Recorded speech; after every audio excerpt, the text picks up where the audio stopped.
एक व्यक्ति था वेनेजुएला का और वो इलीगल इमिग्रेंट था यहाँ। तो उसने 21 साल की एक लड़की जिसका नाम लेकन था, तो उसने उसको रेप किया और फिर मर्डर किया। उसके बाद ये हुआ कि भी अब ट्रम्प साहब ये कहते हैं कि अगर उसको पकड़ के उसी दौरान डिपोर्ट कर देते तो ये लड़की बच जाती। 1500 मिलिट्री के लोग इन्होंने बिल्कुल बॉर्डर के ऊपर लगा दिए, नेशनल इमरजेंसी घोषित की हुई है बॉर्डर के ऊपर। आंकड़ा बहुत बड़ा है और ये बड़ा सरप्राइजिंग है। तो ये कह रहे कि 11 मिलियन लोग हैं अनडॉक्यूमेंटेड जो इलीगल इमिग्रेंट्स हैं। अभी तक जो रिपोर्ट है वो 8000 लोगों को अभी तक अरेस्ट किया गया है। बच्चे ये कह रहे हैं कि जी हम स्कूल में जाते हैं, वापस आते हैं तो हमें ये रहता है कि क्या पता घर पे माँ बाप मिलेंगे कि नहीं। कोई काम पे जाता है, उनको लगता है पता नहीं दोबारा माँ बाप के दर्शन होंगे कि नहीं। यहाँ पे सुसाइड भी बहुत बढ़ रहे हैं, एक्सीडेंट्स बहुत बढ़ रहे हैं। पिछले जनवरी में हमारे 9 लोग, जो नौजवान हमारे भाई थे, हमने 9 लोगों को खोया अमेरिका, हरियाणा के। और ये तो वो हैं 9 लोग जो मेरे संपर्क में रहे। तो मुझे तो ये लग रहा है आने वाले समय में यूएस के अंदर लीगल माइग्रेशन जो है उसकी एक बहुत बड़ी शुरुआत और बहुत बड़ा इसका एक नंबर होगा, क्योंकि इनको डेफिनेटली इस चीज की जरूरत पड़ेगी, क्योंकि लोग हैं नहीं काम करने वाले। नमस्कार, स्वागत है आपका। Doctor Jasbir Singh Lohan America California से हमारे साथ जुड़ चुके हैं। और क्यों जुड़े हैं? क्योंकि अमेरिका की जो भी राजनीतिक हलचल है उसके ऊपर नजर है इंडिया की, और नजर है हरियाणा के यूथ की। क्योंकि डोनाल्ड ट्रंप ने कहा है कि जो भी अवैध प्रवासी हैं उन लोगों को डिपोर्ट किया जाएगा, निकाला जाएगा, और ये प्रक्रिया भी शुरू हो गई है। इसके बारे में डॉक्टर साहब सक्रिय तौर पर वहां पर काम कर रहे हैं, नजर बनाए हुए हैं, इसलिए हमने सोचा कि उनसे बात की जाए कि आखिर स्थिति क्या है, वहां पर क्या कुछ चल रहा है। सर, बहुत बहुत स्वागत है आपका। नमस्कार Mahendra ji, and thank you so much for your welcome, and I would say hello to everyone. Ram Ram ji. Ram Ram मेरी तरफ से भी आपको सर। और धन्यवाद जी, बहुत बहुत। अभी जो डोनाल्ड ट्रंप ने सर जो ऐलान किया था उसके बाद काफी हलचल हुई थी एक बार। हाँ। अभी क्या स्थिति है? अब क्या वर्कआउट होना शुरू हो गया है? जो इलीगल माइग्रेंट्स थे उनको निकालना शुरू कर दिया है?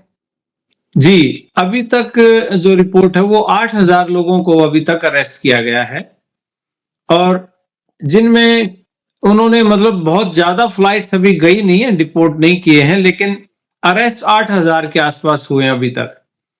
और 2-3 फ्लाइट्स अभी यहां से गई हैं, लेकिन आंकड़ा बहुत बड़ा है और ये बड़ा सरप्राइजिंग है। तो ये कह रहे कि 11 मिलियन लोग हैं अनडॉक्यूमेंटेड जो इलीगल इमिग्रेंट्स हैं। 11 मिलियन? हाँ जी। और इसमें 7,25,000 भारतीय हैं, जिनमें से काफी लोग हैं जो जिनके केसेस अभी चल रहे हैं, जिनके केस लगे हुए हैं। किसी की अपील है, किसी की अभी डेट फाइनल कोई आई नहीं है। लेकिन ये 7,25,000 जो आंकड़ा है, ये अभी ऐसा नहीं कि सारे के सारे लोग इसमें इलीगल, मतलब ये सारे के सारे डिपोर्टेशन पे हैं। भारतीयों की अगर मैं बात करूं तो सिर्फ 18,000 भारतीय ही हैं जिनके ऊपर डिपोर्टेशन लगी हुई, जिनको डिपोर्ट किया जा सकता है। और भारत सरकार ने भी इसको एक्सेप्ट कर लिया कि हाँ 18,000 को हम भी आइडेंटिफाई करते हैं।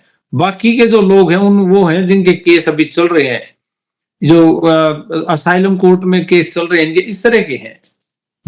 अभी एक तो क्वेश्चन सर, ये जो 8000 जो डिपोर्ट किए गए हैं ये सिर्फ भारत के हैं या फिर तमाम देशों के 8000 मिलाकर? ये सारे देशों के हैं, इसमें अलग अलग डाटा इन्होंने नहीं दिया हुआ है, लेकिन 8000 अभी तक इन्होंने अरेस्ट किए हैं। इनमें कुछ एक लोग तो ऐसे हैं, मतलब 3,500 के आसपास तो ऐसे लोग हैं जो हार्डकोर क्रिमिनल बैकग्राउंड जिनका था, जिन पे क्रिमिनल चार्जेस थे, वो लोग थे। और इनका मेन फर्स्ट राउंड में इनका गोल भी वही है, जिनके ऊपर क्रिमिनल चार्जेस हैं, कन्विक्शंस हैं, वो लोग इनका मेन टारगेट है। लेकिन उसके चलते अगर मतलब रेड पड़ रही है, उसमें ऐसा कोई व्यक्ति मिल गया जिसके पास वर्क ऑथराइजेशन नहीं है, काम करने की परमिशन नहीं है, लेकिन वो काम कर रहा है, तो फिर उसको भी वो पकड़ रहे हैं बीच-बीच में, तो उनको वो डिटेन कर रहे हैं और रख रहे हैं। लेकिन एक चीज़ सामने आई है आज कि बहुत सी जगह पे प्रोटेस्ट शुरू हो गया है इनको लेके। बहुत लोग जैसे यहाँ एलए में, सैन डिएगो में, एस्किंडीडो में, काफ़ी जगह पे बड़े-बड़े शहरों में ना बहुत बड़े लेवल पे प्रोटेस्ट हुए हैं। और आज जो जैसे 8,000 लोग इन्होंने अरेस्ट किए हैं और इनके पास जो आइस के पास जो फैसिलिटीज हैं, जिनको रखने की जगह है, वो डिटेंशन सेंटर्स हैं, उनमें जगह नहीं है इतनी कि इनको रखा जाए। जबकि एक कंट्राडिक्शन हो रही है कि जैसे ट्रंप साहब ने आते ही एक कैच एंड रिलीज, एक पहले इनका एक कानून ये था कि भाई पकड़ो, इंस्पेक्शन उनकी इन करो और उसके बाद छोड़ दो। कैच एंड रिलीज का था, तो कैच एंड रिलीज को उन्होंने आते ही बैन कर दिया, फिर ना पकड़ेंगे ना छोड़ेंगे, मतलब आने ही नहीं देना है। अब वो इसके ऊपर भी एक बात ये है कि भी अगर कैच एंड रिलीज पे बैन किया गया था, तो फिर आज आइस ने कुछ लोगों को पकड़ के फिर से छोड़ दिया। और उसका कारण ये है कि वो कह रहे हैं कि जी एक कानून ये भी है कि आप इनको पकड़ के बहुत लंबे समय तक इनको पकड़े नहीं रखा जा सकता, इनको छोड़ना पड़ेगा, या फिर इनको, क्योंकि डिटेंशन सेंटर में जगह नहीं है। अच्छा सर, आपने प्रोटेस्ट की बात की। प्रोटेस्ट जो ये कार्रवाई हो रही है, इसके समर्थन में हो रही है या फिर इसके विरोध में हो रही है? प्रोटेस्ट करने वाले लोग कौन है? इसके विरोध में हो रही है, क्योंकि जो लोग यहाँ पे, मान लिया पेरेंट्स काफी समय पहले आए थे और वो आज भी लीगल है, उनके कोई डॉक्यूमेंट्स नहीं बने या उनके ग्रीन कार्ड नहीं हुआ, उन पे डिपोर्टेशन लगी हुई किसी कारण से, तो उनके बच्चे यहाँ पैदा हुए हैं, वो सिटीजन हैं। बच्चे ये कह रहे हैं कि जी हम स्कूल में जाते हैं, वापस आते हैं, तो हमें ये रहता है कि क्या पता घर पे माँ बाप मिलेंगे कि नहीं। कोई काम पे जाता है, उनको लगता है पता नहीं दोबारा माँ बाप के दर्शन होंगे कि नहीं। ये डर का माहौल बना हुआ है उनमें, इस चीज को लेके वो प्रोटेस्ट कर रहे हैं कि भाई हम आपके यहाँ काम करते हैं, आपके खेतों में काम करते हैं, आपकी दुकानों में काम करते हैं, आपकी बिल्डिंग्स में, ऑफिसेज में साफ सफाई काम करते हैं, आपके खेतों में इतने फल फ्रूट सब्जियां वगैरह उगाते हैं, तोड़ते हैं, सारा कुछ करते हैं, तो हमारे माँ बाप इतना मेहनत करके ये सब कर रहे हैं, घर खरीदे हैं यहाँ पे और ठीक ठाक परिवार रह रहे हैं। सो जो बाइडेन का जो एक था ना कि कीपिंग फैमिलीज टुगेदर, वो कहते हैं कि भाई रखो, लेकिन फैमिलीज को, बच्चों को भी साथ ही ले जाओ बाहर, अपने देश में वापस अपने बच्चों को भी साथ ही ले जाओ। हम इनको कब कह रहे हैं कि यहाँ रखो? इस चीज को लेके प्रोटेस्ट है कि भाई ये इनह्यूमन है, एक्ट है कि भाई ऐसा नहीं होना चाहिए, कि ये तो मानवाधिकार का उल्लंघन है। और बहुत सी चीजें, बहुत ह्यूमन राइट्स के लोग भी हैं, वो भी इसमें आगे आए हुए हैं। तो सारी कम्युनिटी, और मेनली है ये जो अपने साउथ अमेरिकन कंट्रीज के लोग हैं इसमें ज्यादा। अच्छा सर, एक चीज मैंने देखी कि आपने कहा कि भी जरूरी नहीं है कि जो क्रिमिनल्स हों। अपने कैथल का मटौर गांव है, वहां पे एक लड़का, उसको डिपोर्ट कर दिया गया। उसके पास वर्क परमिट था 2027 तक का, और वो अभी शायद 23 में ही गया था वो, और उसका केस भी लगा हुआ है। 18 तारीख की उसकी सुनवाई भी थी, लेकिन उसको पकड़ा गया, शायद पेशी पे बुलाया जाता है, उस पे डेट पे बुलाया गया और फिर उसको पकड़ के सीधा डिपोर्ट कर दिया गया। तो ये केसेस आ रहे हैं आपके सामने इस तरीके के? ये एक दो केसेस सुना था मैंने कि ऐसे कोई लीगल, अगर जिसके पास ऑथराइजेशन हो, उसको भी एक आध को पकड़ा गया है। लेकिन मुझे इसमें ये लगता है कि या तो उसने केस को ठीक ढंग से पैरवी नहीं की होगी, या उसके पास वो डॉक्यूमेंट्स, वर्क ऑथराइजेशन दिखाने के लिए नहीं होगा, वो डॉक्यूमेंट्स उसके पास नहीं होगा। और मैंने वैसे भी कई बार अपनी कम्युनिटी के लोगों को ये बहुत बार मैंने ये बात बोली है, जो कहीं भी काम कर रहा है, अगर आपने अप्लाई भी कर रखा और आपका ए नंबर, जो एलियन नंबर अगर आपका आया हुआ है, उस कागज को आप अपने पास रखिए कहीं भी आप जाते हैं। वर्क ऑथराइजेशन आपका आया हुआ, उसको अपने पास रखिए, अपने अटर्नी को, अपने वकील को अपने संपर्क में रखिए। अगर कोई बात होती है आप बात करवा दो, और ये आपका राइट है। आप डेफिनेटली उनको बता सकते हो कि जी मेरा केस चल रहा है और ये मेरा लेटर है, ये मेरा ऑथराइजेशन। कुछ ना कुछ ऐसा हुआ होगा कि, या फिर एक चीज और भी पॉसिबिलिटी हो सकती है, मुझे इस भाई के केस का तो नहीं पता, बट कोई भी व्यक्ति अगर ये कह दे या कोई भी व्यक्ति अगर किसी भी छोटे-मोटे केस में भी इन्वॉल्व्ड है, लड़ाई झगड़े में, कोई भी यहाँ का कानून अगर किसी ने तोड़ रखा हो, तो फिर उसको डेफिनेटली डिपोर्ट करेंगे वो।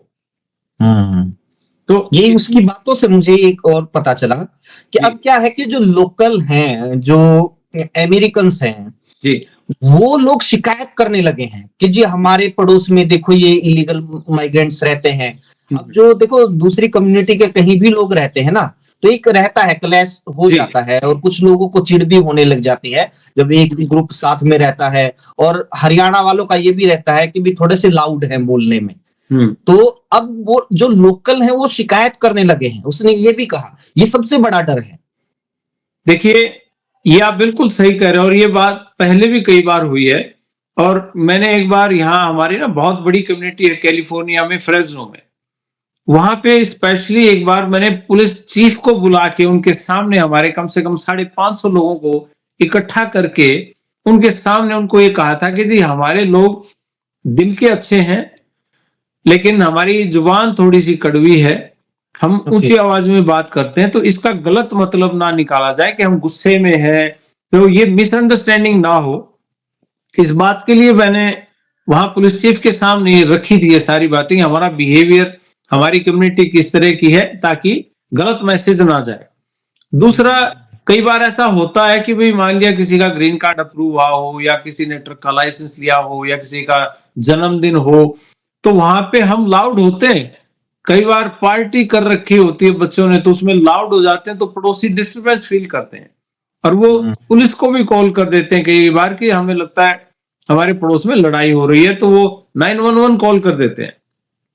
तो ऐसे में अच्छा, दूसरी बात ये है कि कुछ एक ऐसे भी लोग होंगे रेसिस्ट जिनको दूसरी कम्युनिटीज के लोग नहीं अच्छे लगते, ऐसा हो भी सकता है।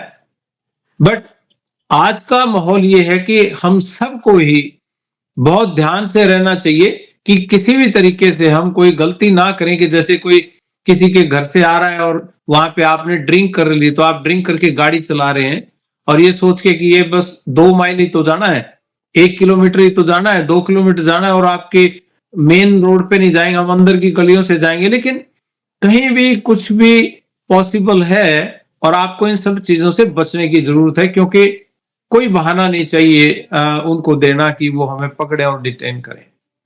और जो ये डोंकी लगा के बच्चे जाते हैं, इनमें दिक्कत ये भी है कि ज्यादातर कम पढ़े लिखे होते हैं, 10वीं पास, 12वीं पास। जी, मतलब क्योंकि ये उसके स्टडी वीजा के बारे में भी नहीं सोच सकते।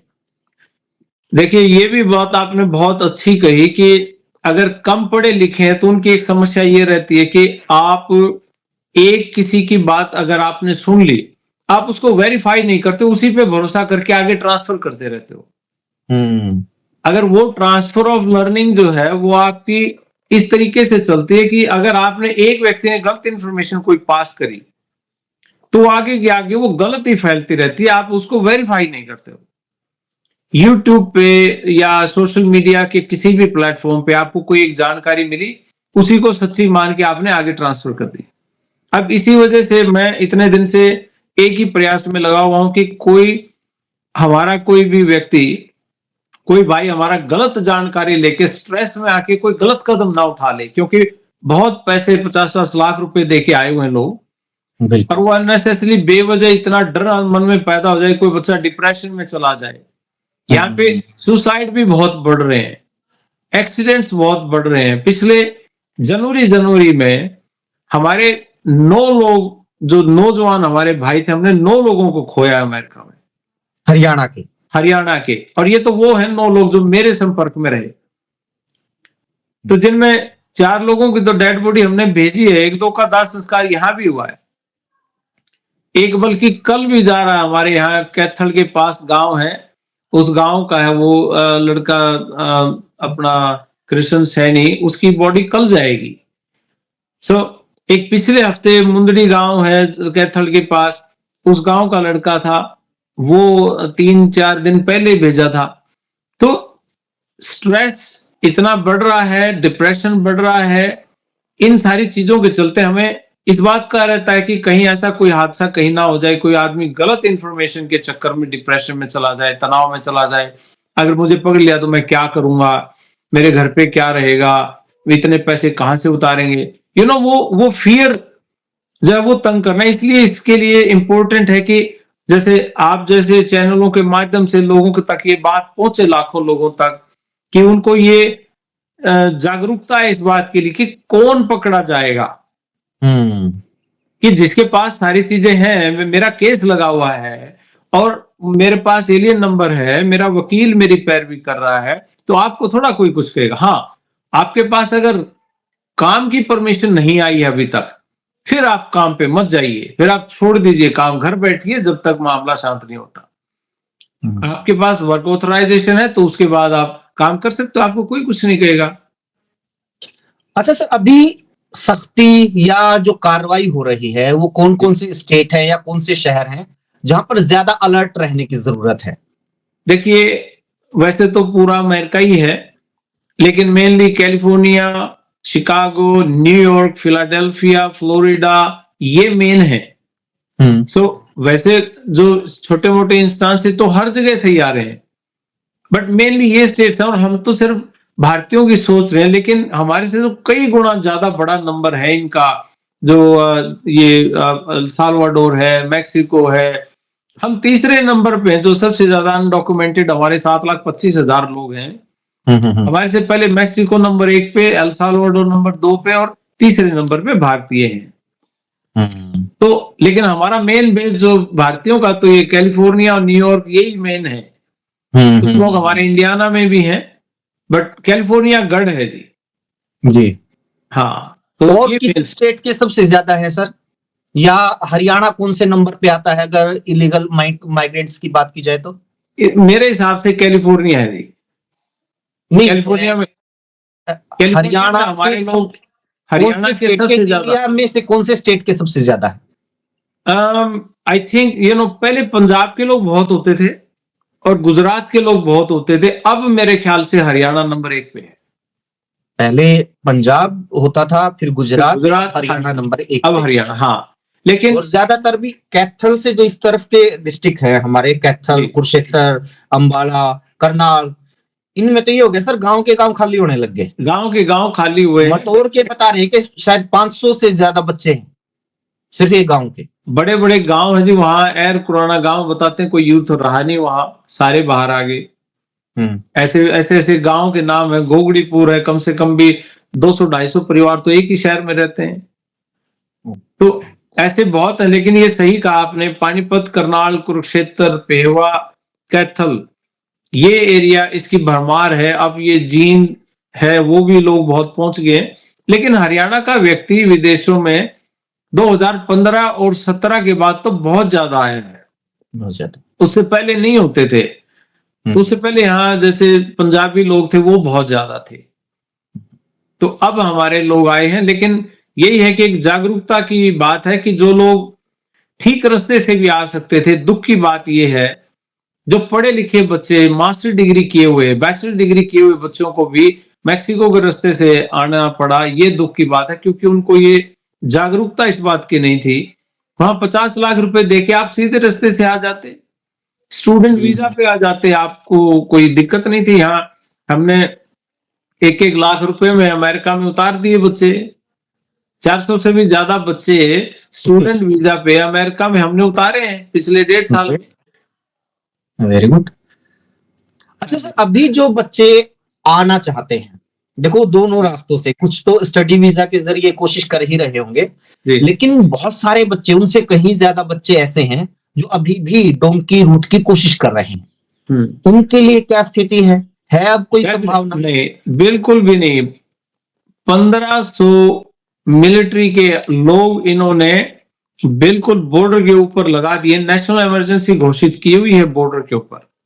कोई मतलब नहीं बनता कि कोई किसी भी तरह का कोई चिड़िया भी पैर मार जाए।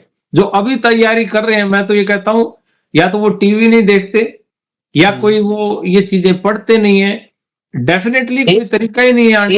एजेंट्स भी तो बहकाते हैं ना सर? हाँ, वो बहकाते हैं, वो देखो उनका अपना काम है, वो क्या करते हैं मुझे नहीं पता। बट मैं तो ये कहना चाहता हूं कि 100% सारी चीजों की वो ले लेनी चाहिए इनको जानकारी। दूसरी बात, जब सही रास्ते से आप आ सकते हो तो गलत रास्ता अपनाना ही क्यों है?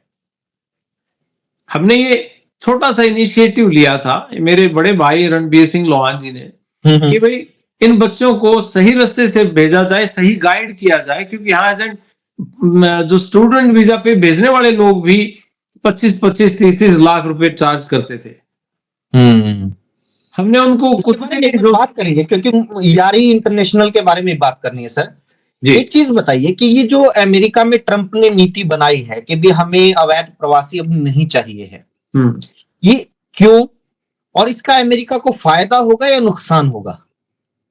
देखिए, दो चीजें हैं इसमें। क्या हुआ कि एक व्यक्ति था वेनेजुएला का और वो इलीगल इमिग्रेंट था यहाँ।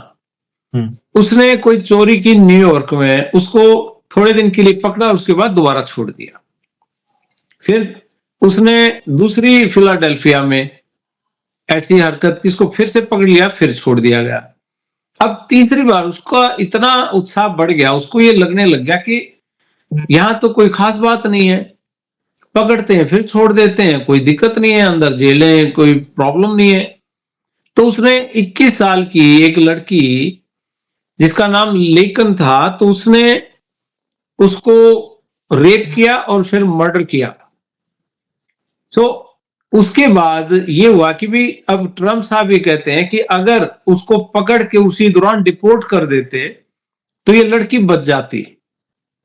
हम ये बिल्कुल टॉलरेट नहीं करेंगे। जो भी व्यक्ति, इन्होंने ये कानून अभी प्रेजेंट बनते ही एक एग्जीक्यूटिव ऑर्डर साइन करके एक कानून बना दिया, लेकिन रायले एक्ट, उसी लड़की के नाम से उसको जस्टिस देने के लिए कि कोई भी व्यक्ति, चाहे वो चोरी का हो, शॉपलिफ्टिंग का हो, कोई भी किसी भी तरह का इलीगल इमिग्रेंट कोई कानून तोड़ता है, यहाँ का कानून छोटा हो या बड़ा हो, कोई बख्शा नहीं जाएगा। उसको उठा के बाहर फेंको, डिपोर्ट करो। अब इसकी स्टैटिस्टिक्स में अगर देखूं कि जिस स्पीड से आइस पकड़ रही है लोगों को, इनको 1200 से 1500 का डेली अरेस्ट का गोल दिया हुआ है, लेकिन जिस तरीके से अब तक पकड़े गए लोग हैं 8000, ये अंदाजा लगाया जा रहा है कि इनको इस स्पीड से पकड़ने में 11 मिलियन लोगों को 28 साल लगेंगे।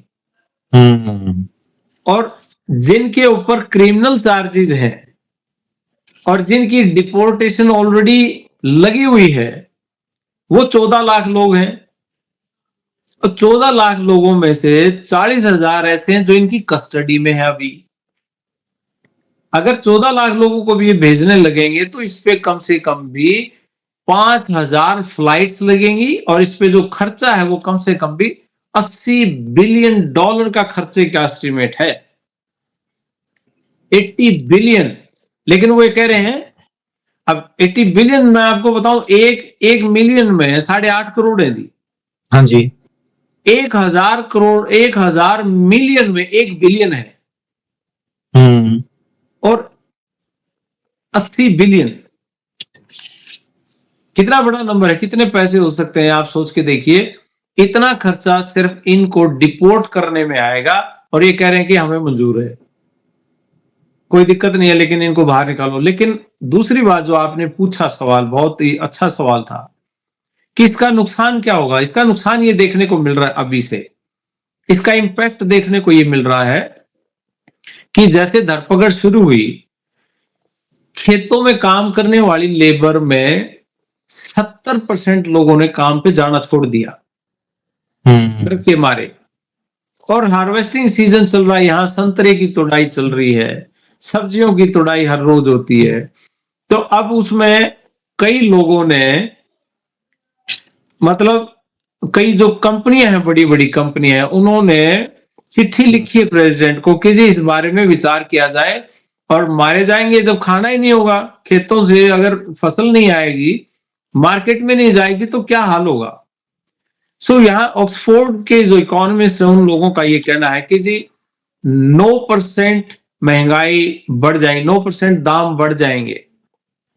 कुछ एक केसेस में तो अब भी जो खाने के रेट हैं वो बहुत बढ़े हुए हैं। दूसरा, लेबर शॉर्टेज इतनी जबरदस्त होनी है कि बॉर्डर सील हो गया, जो लोग यहाँ बैठे थे, लोकल जो काम कर सकते थे, वो घरों में बैठ गए और या इनको डिपोर्ट कर दिया जाएगा।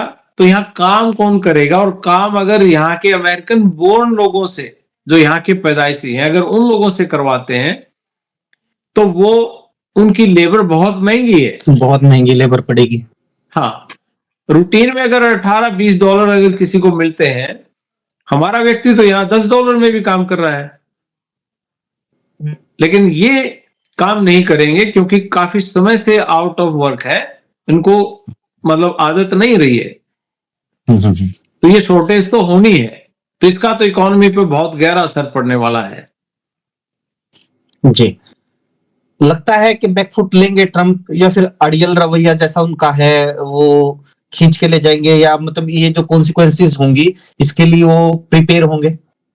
देखिए, दो चीजें स्मार्ट कर सकते हैं, मुझे जो लगता है इनका जो एक डिपार्टमेंट इन्होंने बनाया है, जो गवर्नमेंट एफिशिएंसी के लिए एक डिपार्टमेंट इन्होंने बनाया है। कौन सा डिपार्टमेंट बनाया sir? Department of US government efficiency, जिसका इलॉन मस्क को इंचार्ज, इलॉन मस्क को बनाया गया। जी जी। हाँ, अब वो इलॉन मस्क कहता है कि H1B जो वीजा है, जो अक्सर स्टूडेंट जो यहाँ से डिग्रियां करते हैं, वो डिग्री कंप्लीट होने के बाद उनको H1B की परमिशन होती है कि आप जी काम कर सकते हो। उसकी एक लिमिट थी पहले कि 65,000 लोगों को ही दिया जाता था, और लोकल जो यहाँ के जो इंटरनेशनल स्टूडेंट्स है 20,000 उनको दिया जाता था। इतने ही ऑलमोस्ट लोग ग्रेजुएट होते तो उनको दिया जाता था। तो पहले उन्होंने कहा कि इसको भी आप शॉर्टलिस्ट करो, पहले अमेरिकन को नौकरी दो फिर उनको दो। फिर कुछ साइंटिस्ट लोगों ने, रिसर्चर्स ने कहा कि जी आप अगर अमेरिकन को इन जॉबों में भरने लग गए, हमारे पास इतने रिसर्चर, साइंटिस्ट और कंप्यूटर सॉफ्टवेयर इंजीनियर्स, आईटी के लोग नहीं है, खुद के इंजीनियर्स और साइंटिस्ट लोग हम तैयार करने लगेंगे तो कम से कम 6 साल लगेंगे अमेरिका को। Exactly. आज के दिन यहाँ की जो बड़ी कंपनीज हैं उसमें 72% जो काम करने वाले लोग हैं वो भारतीय हैं, जो आईटी कंपनीज में और जो ये दूसरी कंपनीज हैं, मैनेजमेंट कंपनीज हैं, इनमें 72%। 72%, 12% चाइनीज है।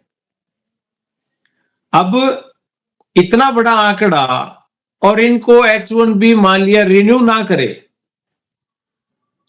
और इनको अगर रिन्यू नहीं करते तो इनके पास लोकल फोर्स ये है नहीं जिनके पास ये एक्सपर्टीज हो।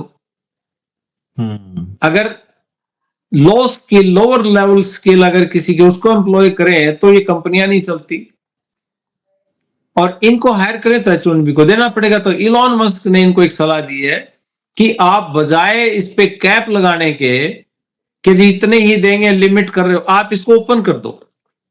ओके। यहां से सिलसिला शुरू होएगा लीगल इमिग्रेशन का। लीगल इमिग्रेशन का सिलसिला शुरू होगा कि जहां से लोग वो वेलकम करेंगे। अब देखिए, बहुत और भी चीजें हैं इसके अंदर। उसे स्किल्ड लोग आएंगे, जो भी आएंगे स्किल्ड लोग आएंगे, और अपने वैसे भी अमेरिका के अंदर जो एजुकेशन सिस्टम है वो मार्केट की नीड के हिसाब से अपने इंजीनियर्स, डॉक्टर्स और IT engineers, software engineers, computer science के एक्सपर्ट्स, आईटी के, ये अपने डाटा एनालिस्ट, साइबर सिक्योरिटी और एआई के जो लोग हैं, ये अपने हिसाब से तैयार करते हैं। जो मार्केट में डिमांड है उसी हिसाब से उनको पढ़ाई जाती है ताकि मार्केट में जाके हमारा काम चले। इलॉन मस्क ने कहा कि भाई इनको हमें स्किल्ड लेबर चाहिए, स्किल्ड लोग हमें हमारे देश में चाहिए अगर तरक्की करनी है। उसके लिए आप H1B का जो मामला है, H1B के जो अपने वीजाज हैं, स्किल्ड लोगों को खुल के दीजिए, इसको ओपन कर दो, कोई कैप ना लगाओ। अब ये अगर होता है, इसमें भारतीयों की तो चांदी हो जाएगी। बिल्कुल, क्योंकि सबसे ज्यादा इंटरनेशनल स्टूडेंट अमेरिका के अंदर भारतीय ही है। हर चौथा स्टूडेंट, इंटरनेशनल स्टूडेंट जो अमेरिका में पढ़ने आया हुआ पूरी दुनिया से, हर चौथा बच्चा भारतीय है। पिछले 2 सालों से सबसे ज्यादा वीजाज अमेरिका के इंडियन स्टूडेंट्स के लगे। चाइना हमेशा पहले नंबर पे होता था, अब चाइनीज पीछे हट गया, वो अमेरिका वाला पसंद नहीं करते। तो अब मुस्लिम कंट्रीज जो थे उनको पिछली बार ट्रंप साहब जब आए थे सरकार में तो आते उन्होंने उनको बैन कर दिया था। इवन उस दौरान जो स्टूडेंट पढ़ रहे थे उनको भी निकाल दिया गया था। जो बच्चे फैमिली विजिट करने गए हुए थे छुट्टियों में उनको वापस नहीं आने दिया गया था। अच्छा। अब भी ऐसी सुनने में आती है, ऐसी कोई प्लानिंग रहेंगी इनकी, और वो काफी देश थे। अब चाइना इंटरेस्ट लूज कर रहा है यहाँ आने में क्योंकि रिलेशनशिप ठीक नहीं है इनके। और लेबर फोर्स यहाँ वो कहते हैं अगर लेबर ही करनी है, हमें लोग ही चाहिए, तो पढ़े लिखे लोगों को बुलाओ और बॉर्डर सील कर दो। यहाँ से अनपढ़ लोगों की जरूरत नहीं है, पढ़े लिखे लोग आएंगे, स्मार्ट तरीके से काम करेंगे। टेक्नोलॉजी का जमाना है, इसको खुला कर दो। अब ये देखना है कि वो ट्रंप साहब इनकी बात मानते कितनी गए।